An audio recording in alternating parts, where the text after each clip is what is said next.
સુરતની લાજપોર જેલ ફરી વિવાદમાં આવી છે। કેદીને સુવિધા આપવા લાંચની માંગણી કરાઈ।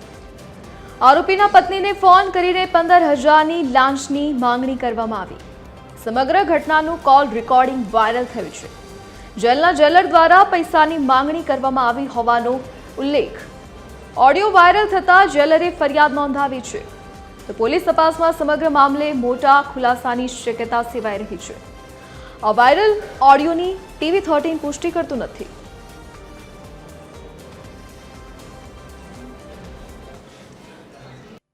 हाँ स्वीटीबेन सूरत लाजपोर जेलर साहेब बोलू छू जेल मांथी।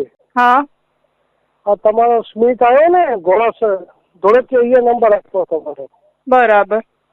હું જેલર સાહેબ બોલું છું, એમના મિસિસ બોલે છે ને हाँ हाँ हाँ हाँ હા તો મને કીધું તું કે મારા મિસિસને કહી દેજો સાહેબ કોઈ ચિંતા કરે નહીં, એમને વીઆઈપી માં રાખ્યા છે અને જમવાનું ટિફિન ચાલુ કરી દીધું છે।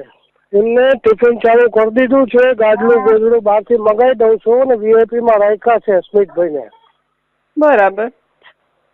અને મને કીધું તું કે મિસિસને સાહેબ કહેજો ગૂગલ પે કરવાનું છે બેન કેટલું પેમેન્ટ 15,000 જ્યાં સુધી રહેશે ને કેટલા દિવસ ત્યાં સુધી રહેવાનું બધું ચાર્જ।